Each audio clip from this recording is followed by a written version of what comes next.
Tu écoutes Imaginologie, le podcast où chaque idée devient possible. Ici, on réapprend à imaginer, à rêver grand et surtout à voir le monde autrement. Parce que tout ce que tu peux imaginer, tu peux le créer.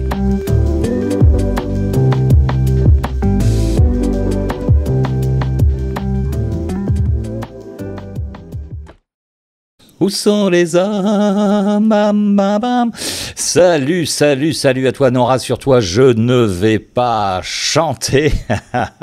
Je vais juste te parler des hommes. Mais oui, c'est vrai, où sont passés les hommes? Alors les hommes, pas ceux des pubs pour les déodorants, hein, Axe et compagnie, pas les mecs qui veulent imposer leur virilité, tu sais, sur des reels TikTok en 12 points, pas non plus les nouveaux hommes qui s'excusent d'exister, qui demandent la permission même pour respirer. Non, je veux parler des autres, les silencieux, parfois les paumés même, ceux qui se demandent le soir devant leur miroir, tiens, c'est encore ok d'être un homme aujourd'hui, hein? Est-ce que je peux encore exister en tant qu'homme? Il faut savoir que... Allez, on va dire que l'homme moderne, il est coupable par essence. Oui, c'est un tribunal, jour après jour, c'est un tribunal constant. Hein. Aujourd'hui, être un homme, c'est presque un délit. Pas parce qu'on a fait une connerie, hein, attention, non, juste parce qu'on a grandi avec une paire de couilles, hein, et des codes qu'on nous demande maintenant de détruire. Sauf qu'on nous a jamais dit par quoi remplacer ces codes. On nous laisse errer comme ça en tant qu'homme, et voilà. Et tous les jours, c'est une accusation. Hein, patriarcat, coupable. Crise climatique, coupable. Les guerres, bien sûr, coupable. Viande rouge, coupable. Hein, le barbecue, signe de virilité toxique selon cette bonne Sandrine Rousseau. T'as un avis, hein, tu prends, si t'as un avis, tu prends un coup, trop de place. Voilà, tu prends trop de place. T'as un avis, et voilà. Tu te tais, tu valides la violence par ton silence. Et voilà.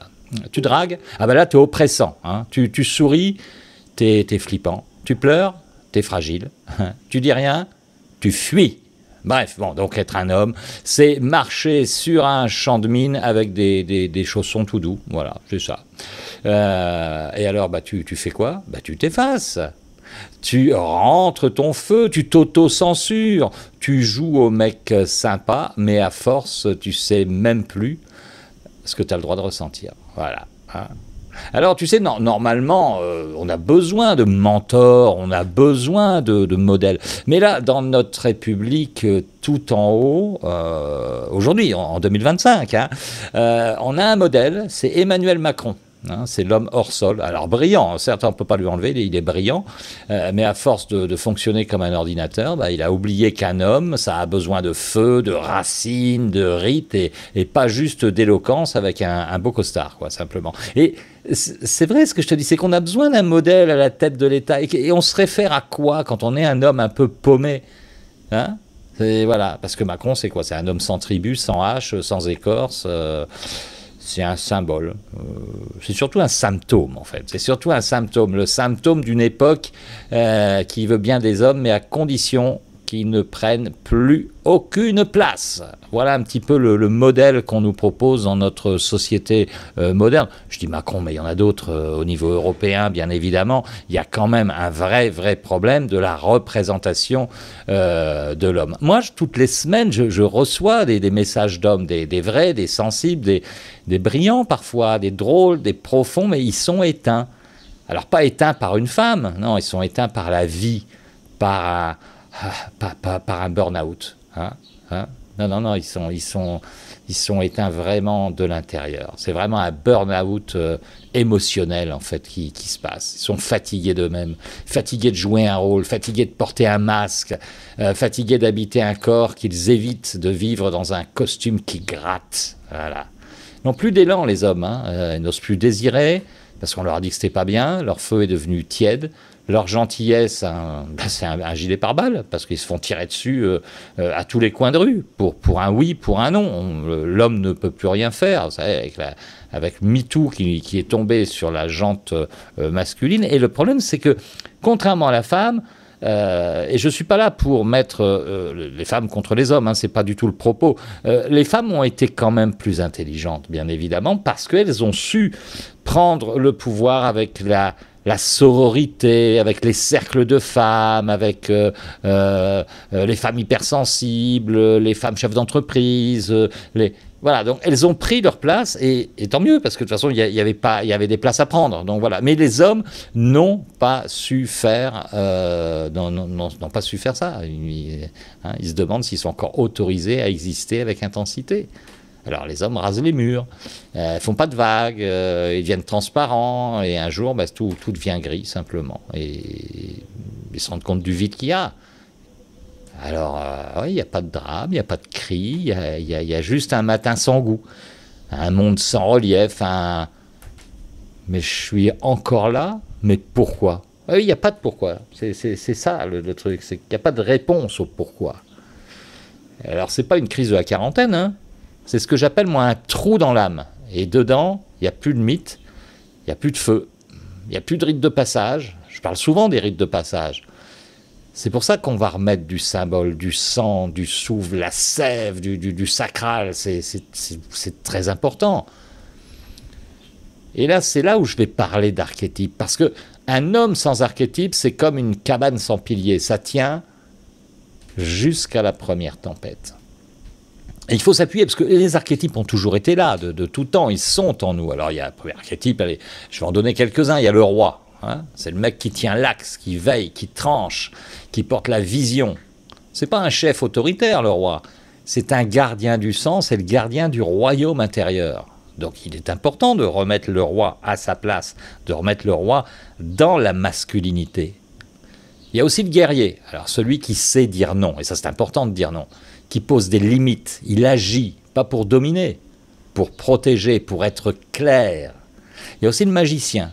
Alors celui-là, on l'oublie souvent, le magicien, c'est le mec qui ressent, hein, qui voit derrière le rideau, qui crée un lien entre les mondes, voilà, il est alchimiste, ce magicien. Et on a des magiciens en nous, bien sûr, il suffit juste de le faire exister.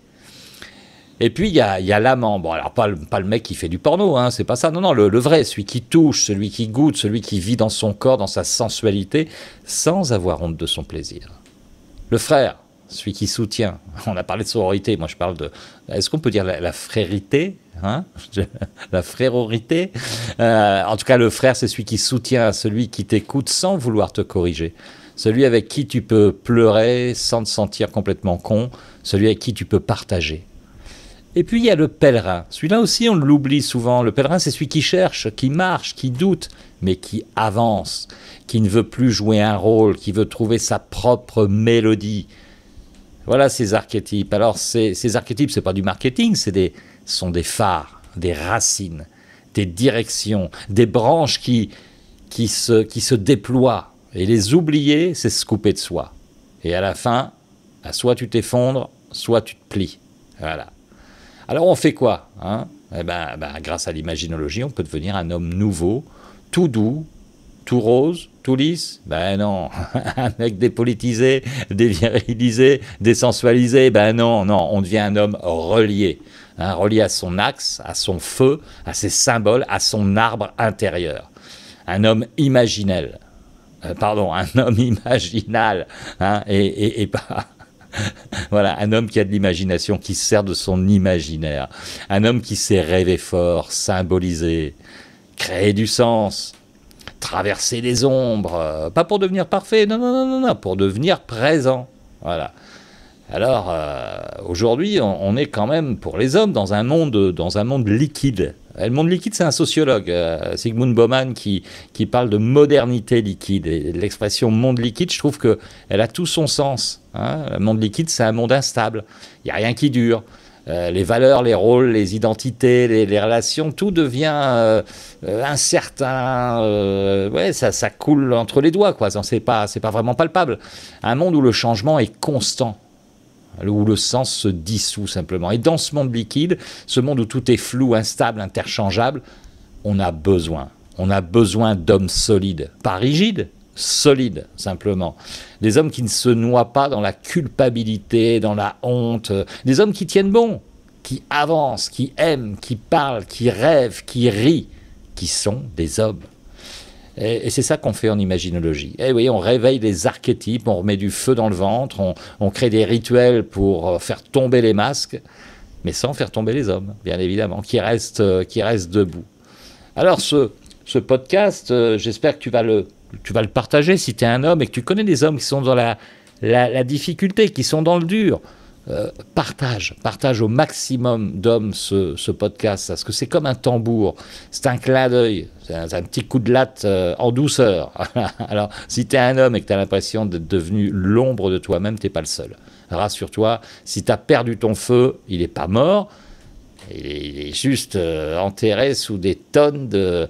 Sois un homme bien, hein, voilà, ouais, sois un homme qu'on peut fréquenter, voilà, allez, réveille ton roi, invite ton magicien, fais de la place à ton guerrier, et puis tu viens, on va recréer du cercle, du rite, du vrai, pas pour se lamenter, pour se reconnaître, se reconnecter. C'est pas la fin des hommes, c'est leur métamorphose. Et elle commence maintenant. Alors partage ce podcast, et en avant, Guingamp, j'ai l'impression, j'ai toujours l'habitude de dire. Alors si tu as aimé, bien sûr, partage, surtout écris-moi, like ce podcast et puis appuie sur la petite cloche pour t'abonner. Il y en aura d'autres. Hein. C'est ensemble qu'on va bâtir quelque chose, une tribu, un cercle, une forêt d'hommes dans la fraternité. Voilà, la fraternité, simplement. Allez, à très vite. Merci d'avoir été là.